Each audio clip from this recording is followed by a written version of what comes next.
Hello, everybody, and welcome to the 10th episode of the A-Star Interview Podcast series. I can't believe it's been 10 episodes already, but I'm very excited for my guest today. His name is Ning Liang, and he was recommended to me by my very first guest, Roberto Theis.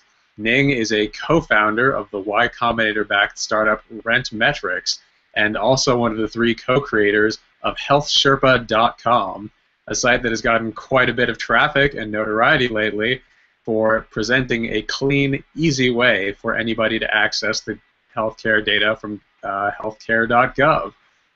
So I'm going to just roll right into asking the questions. You may notice a little bit of a background change here because we had some technical difficulties with the actually recorded beginning of this interview. So I am redoing it and pretending that you guys won't notice the change, or might not have if I hadn't gone into this extended explanation of what's different.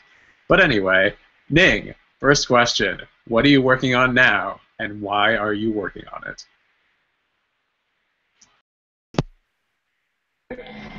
I run a company with two other people, and up until about 2 weeks ago, we were working on a rent pricing company that's still has paying customers and is still running.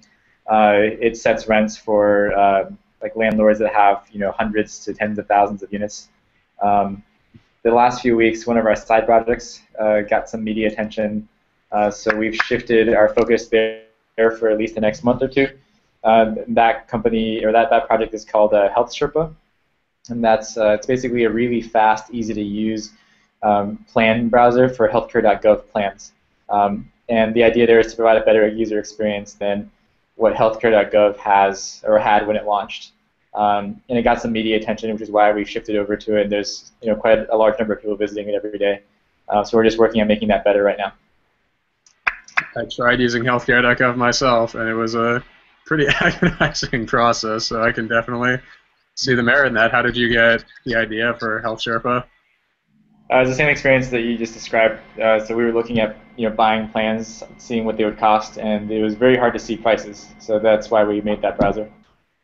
Is it true that you put it together in 3 days? Yeah, and with the caveat that the data was available, albeit in a hard-to-use form, but it is available online. Okay, cool. So let's move on to the next question, which is, what are your main non-technical interests, and who is your favorite musical artist? So main non-technical interests, I'm a big runner. I subscribe to the author Haruki Murakami is also a big runner, and he says that for him, he's a writer. Writing can be a very unhealthy activity, physically and just mentally. You're just in there focused all the time. And running is a nice counterbalance to that because it's very relaxing and good for your physical state. So for me, it serves very much the same purpose. When I'm programming, I'm having a lot of fun, but it's pretty intense, and I like to have that peaceful time running out separately. Cool. I do a lot of running too. You should go running if you ever come to New York. Yeah. What about your favorite musical artist? Do you listen to music? Yeah. For historical reasons, I guess like Weezer. I was a big Weezer fan back in high school. Played in a Weezer cover band, so I still like Weezer. Besides that, I listen to like blues and jazz and indie hipster stuff that's out. That's me. So, yeah. What instrument did you play in your Weezer cover band? I was the guitarist. Yeah, pretty easy. Just a lot of power chords. It's pretty easy stuff to play. Rivers Cuomo, be proud. All right. Yep. Technical question. How old were you when you started programming? What motivated you to start, and how have your motivations changed since then? Okay, so I was 21 when I started programming.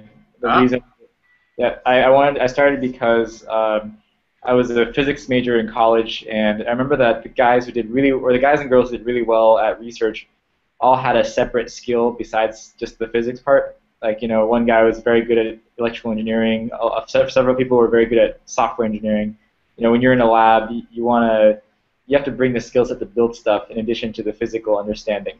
So for me, I wasn't particularly strong in anything outside of just the physics, so I wanted to learn a skill and then take that back to doing research, probably in particle physics research, is what I did back in college.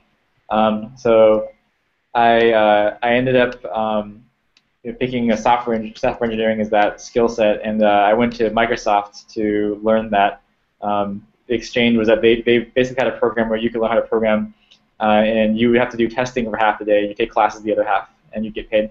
So basically, it was like getting paid to learn how to program. And my motivations have certainly changed since then. I didn't end up going back to physics grad school. Now it's more about I like being self-sufficient and independent, and being able to take an idea about adding value or making something easier for somebody, and creating it really quickly. So that's why I've stayed in software engineering, because as a software engineer, you can create tools very quickly and get them out to a lot of people through the internet or through other distribution channels. You are the first person I've talked to so far who started after age 17. So you've picked things up pretty quickly. You started after your role as well, right? Your first post-college job. Yeah, I learned the very basics of programming when I was like 11 or 12 in middle school, but then completely gave it up until age 24 or 25 maybe. And so I've been sort of really trying to compress a decade's worth of learning into 2 years, which is why I'm hassling all you fine people to learn your secrets to speed things up. Yeah, there's no real secrets. So it's just spend a lot of time doing it, I guess. Yeah. All right, let's move to the next question, which is what projects or experiences have you learned the most from? What are some specific lessons you took away from that experience? So I think the key thing is that you need. I mean, you can learn a lot on your own, but it's really helpful to be around people that are experts or who are very good at what you want to be good at. So for me, I was very fortunate in some of my earlier roles, in both the people that I was surrounded with and the amount of responsibility that I was given in terms of creating, large parts of the project. And those roles are very challenging, and I definitely struggled a lot. But I also learned a lot just from osmosis and from being forced to try really hard to keep up. So one specific example is when I was at Twitter for a few years, and I had that experience with two different teams. First with the analytics team, and secondly with the research and content recommendation team. And both times I was working with people who were exceptionally sharp, and some of whom had PhDs or 10 years of industry experience in what we were working on. And so I constantly felt like the dumbest guy on the team. At the same time, I tried my best. I worked really hard to keep up and contribute, and I think I gained a lot from that. So I think that's sort of the best type of situation you want to be in, is where you have a very challenging task in front of you, and you're also surrounded by people who are exceptional at it. So did you actually take any CS classes when you went back to school, or have you been entirely self-taught? So when I was in college, I did take one basic programming class, which was like, I think the capstone was like for loops. So that was like, I think it was like the easiest programming class available. And then I promptly forgot everything about it, and then did not do anything with it. And then the first real programming class was the Microsoft program after college. So you showed up at Twitter working on an analytics team with a bunch of PhDs and 3 months of Microsoft experience, and just kind of hit the ground and ran? Yeah, I mean, I had more in between. So like after Microsoft, I worked on a company in New York with Roberto and Howard Hahn, who was class of '05, and that company, it didn't blow up. It wasn't like crazy awesome, but it was an opportunity to build a lot of stuff from scratch and make a lot of mistakes and learn from those mistakes. After that company, I was at Barnes & Noble. I was lucky. An old friend, recruited me there. I was one of the first 3 engineers on the Barnes & Noble Nook, which is an e-book reader that came out quite some time ago and is, I think, no longer really relevant. It's still got some market share, but Kindle is the dominant winner there. But like in about 6 months, I got to build a large part of the Nook device with an exceptional group of people. Then I was at a company called Rapleaf, where again I was surrounded by people who were exceptional at like distributed systems and the crawlers and data pipelines and like processing large amounts of data and some analysis, some machine learning stuff. Not that much. That was mainly Twitter, and then finally Twitter. Yeah. So, I mean, were you doing some kind of learning process on the side to keep up with all this, or did you just kind of absorb everything on the job from the pressures and the osmosis? So when I first started out at Microsoft, I did do.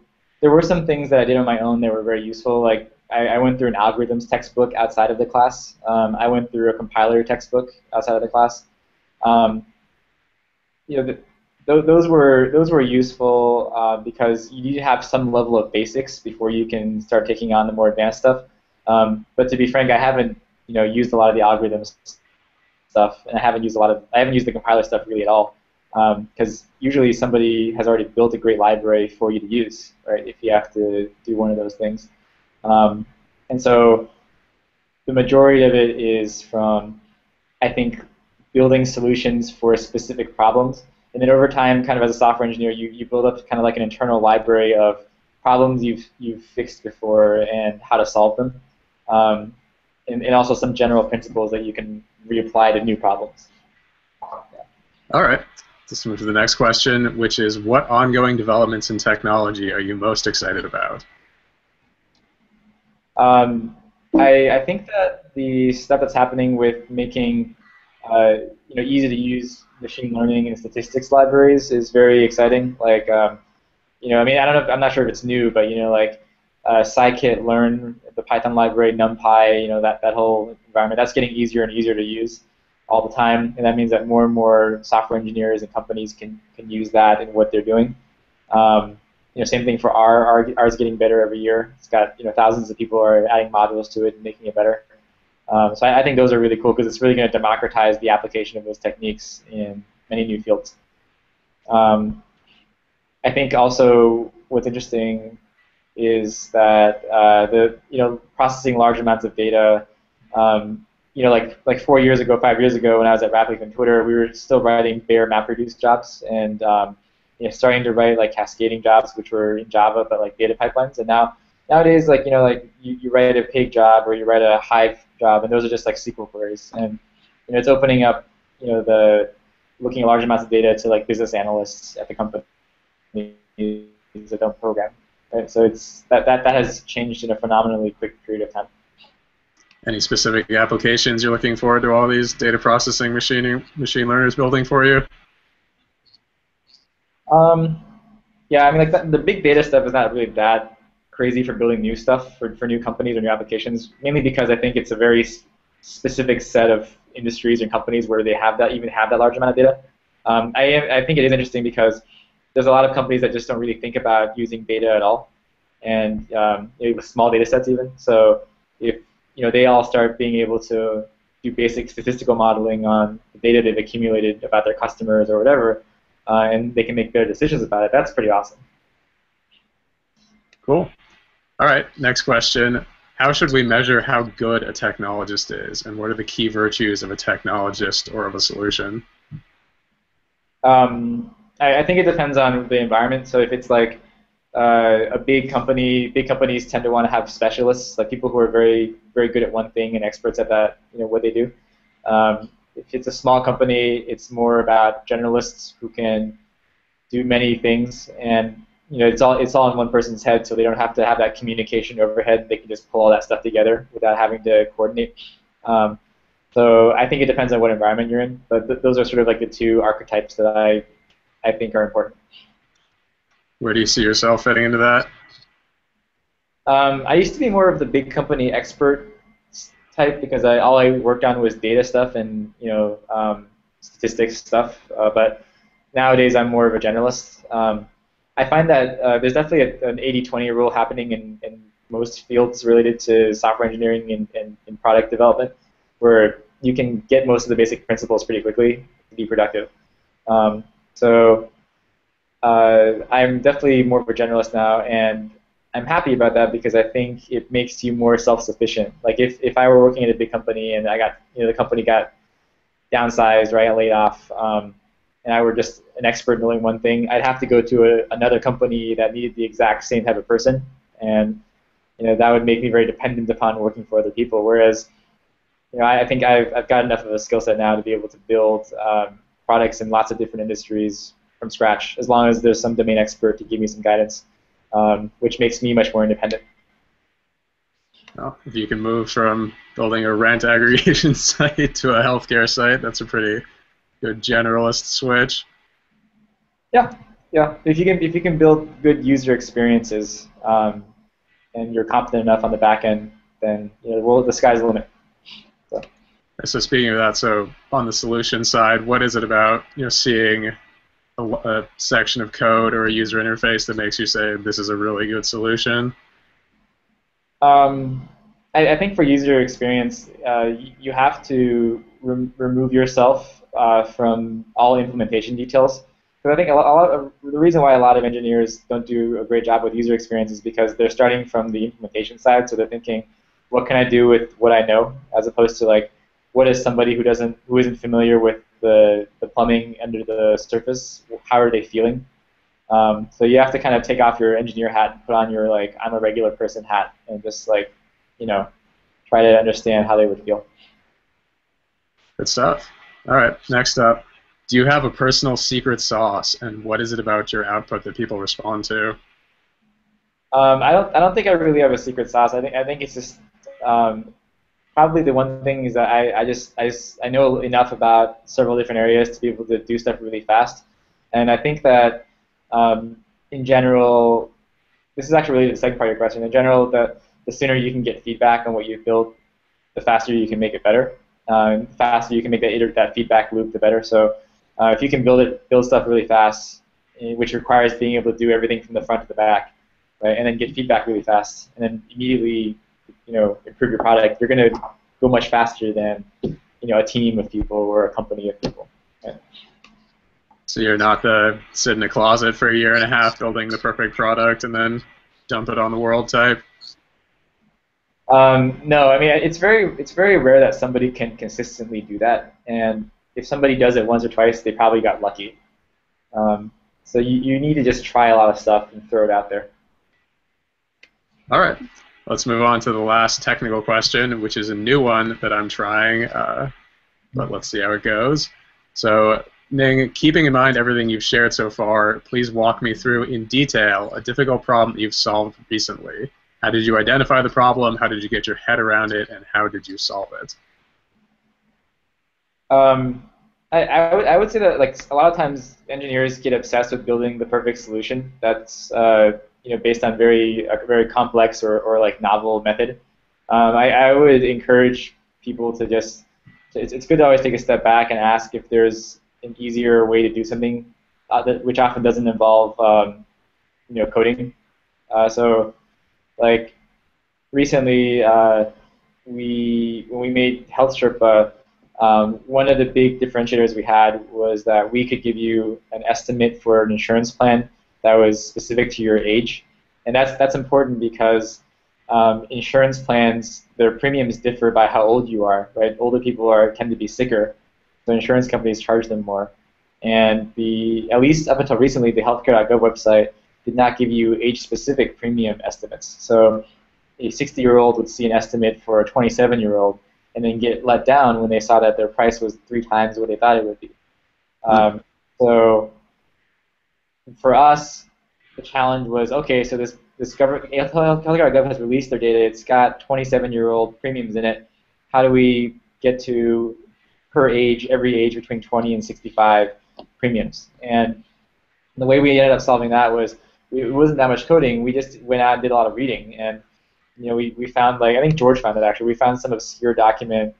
There's like a tab in a spreadsheet somewhere of like what's called an age curve, and an age curve is mandated on a state-by-state basis for all the plans under the Affordable Care Act. So, we just took those age curves and mashed them back together with the 27-year-old to extrapolate to all the other ages. Right? And then we built our premium calculator to let you put in different people of different ages, and then we would just do that calculation for every single person and sum it up. Right? So that wasn't very complicated. It wasn't coding-wise, it wasn't too intense, but it just involved having to step back and look at what was available and see if there's a faster way to do it. All right. Can you give a little more detail about the process of, turning that data into the final result? Like, what technologies did you use? How did you put it all together? How did you split up the work? Um, I mean, yeah, like that one. I mean, that wasn't too much. I mean, the H curve was the main thing. I think that the other main innovation, or not even innovation, because it wasn't that novel, but the other main differentiator was that we put everything on the client side in the browser in terms of the data. So, with a lot of insurance calculators out there, you adjust your age, or you add a person, or you modify your income to see your subsidy, and it has to make a round trip, and you have to wait. And that wait of like half a second to a second is what keeps somebody from being able to compare options really quickly. And so we just put everything into the user's browser in terms of data, so that all of the computation could happen in their web browser, and everything was instant. Right? That instant feedback allows somebody to toggle back and forth between two options and see, like, oh, with or without my live-in adult son, like my price is this or that. Hmm. So what stack is the site built with? Say it again. What is the what? What technology stack is the site built with? So it's Rails for the web backend, and a lot of Backbone, and just the usual suspects really. To understand the data, I used R to just to sort of see, like, how certain columns vary. Is it, do premiums vary by county or by zip code? Do network, like, find a provider network URLs, do they vary by the insurer or by the plan? Things like that. That let us do a good schema pretty quickly. So that was basically those three, yeah. All right, awesome. I bet I can guess your answer to my last question, but I'll ask it anyway. Are there any sites or projects you want to plug? And feel free to plug your own business. Oh, I mean, yeah, I mean, I think, I mean, I like where Health Stripper is going. I don't know if it's like once the ACA enrollment period is over, like the next, like, so that most of the signups will be the next 6 months, and then there will be probably a 2 to 3 year window where the remainder of the people will sign up. I don't know if this is a long-term thing, but certainly in the short term, I think it's a cool little project. So definitely check it out. Besides that, and I think we're going to be trying out lots of things. All right, fantastic. That's all I've got, Ning. Thank you for your time. Great, thank you. Yeah. Like, stop.